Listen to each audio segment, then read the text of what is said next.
السلام علیکم جماعت تاہم، امید اور دعا ہے آپ سب خیریت سے ہوں گے۔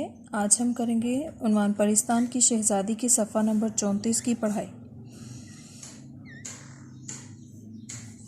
بیگم یقین مانو ایک زرد یعنی پیلا جو پھل توڑ کر میں نے منہ میں رکھا، کیا کہوں دلی میں تو کسی نے ایسے ذائقے کا بون پلاؤ کھایا نہ ہوگا۔ میر صاحب کی بیوی بون پلاؤ جو گھر میں چھوڑ کر گئی تھی وہی پہلے یاد آیا۔ بڑی لڑکی، قلعے میں آپ بہت جایا کرتی ہیں، کیا وہاں بھی کبھی ایسے مزے کا پلاؤ نہیں کھایا؟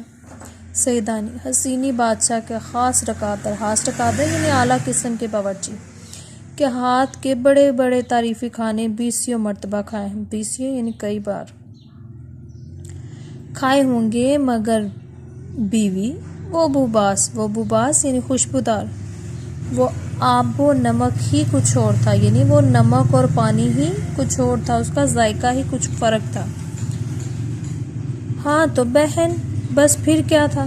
جو کھانے کھائے تھے، بلکہ جن کا نام ہی سنا تھا، ان کا خیال کرتے ہی اور اللہ تیری شان وہی مزہ آتا گیا۔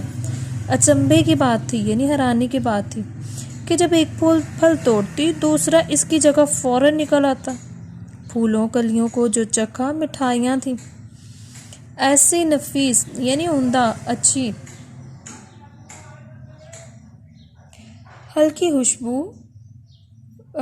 ہلکی خوش ذائقہ کہ ہر نوالا ایک بائٹ جو ہوتا ہے، ٹھیک ہے، لقمہ جس کو ہم کہتے ہیں،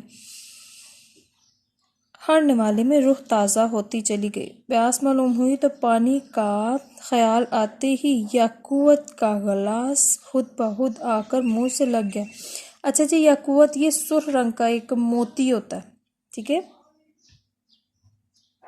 یاقوت کا گلاس اور ایسا خباب یعنی بلبلہ، آپ کو پتہ ہے موتی جو ہوتے ہیں وہ گول بلبلے کی شکل کی ہوتے ہیں نا، تو کہتے ہیں کہ اور ایسا حباب کے باہر سے پانی جھم جھم کرتا دکھائی دیتا تھا۔ ڈر کے مارے میں نے زور سے ہونٹ بھی نہیں بھینچے، یعنی ہونٹوں کو آپس میں دبانا، اوپر والے نیچے والے ہونٹوں کو بند کرنا، دبانا، کہ کہیں کنارہ ٹوٹ کر منہ میں نہ چبھ جائے۔ اللہ پانی کو نہ پوچھو، ایسا میٹھا، ایسا معطر یعنی خوشبودار، ایسا سفید پانی تو نہیں ہوتا۔ نہ جانے کیا چیز تھی۔ سب کے بعد میں نے سوچا کہ پتوں کو بھی دیکھنا چاہیے، ساتھ ہی پان کا بھی خیال آیا۔ میں پان آج بھی بہت کم کھاتی ہوں، لیکن کھانا کھا کر 2 وقت تو ضرور کھانے کی عادت ہے۔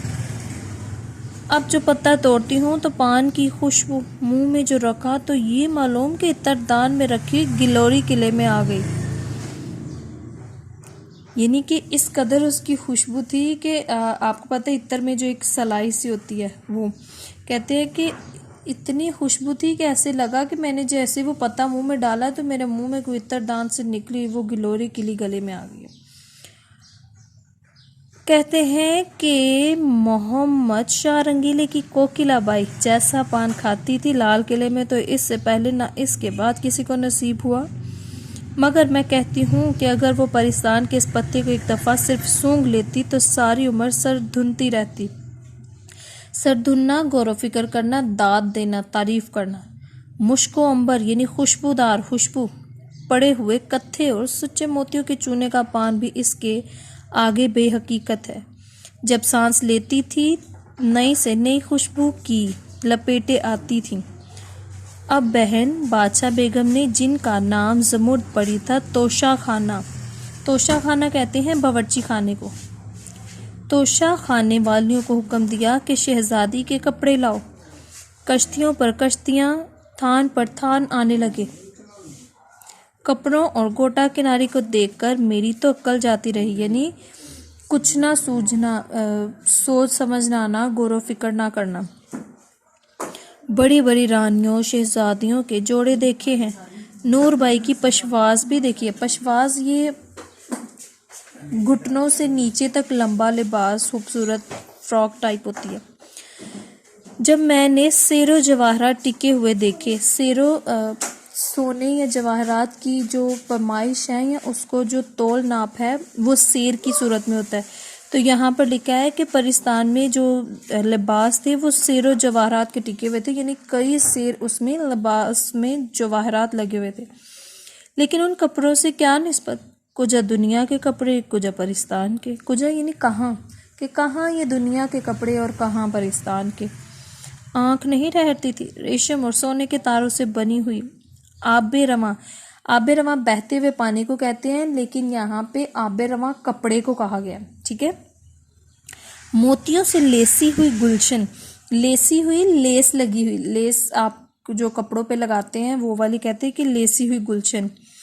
ایسا ہی کم خواب، کہ ایسا نہ تو کبھی خواب آیا تھا ہمیں، اور زربفت کہ اس قدر کے سونے کی تاروں سے بنا ہوا جو لباس ہے ایسا نہ کبھی ہمیں خواب آیا، نہ کبھی سنا ہے، نہ کبھی دیکھا ہے. دید دیکھنا اور شنید سننا. گوٹا وہ کہ دنیا دیکھے اور اشش کرے. اشش کرنا تعریف کرنا. رنگ رنگ کے جواہرات کی لڑیاں تھیں. اوکے جی، اللہ حافظ.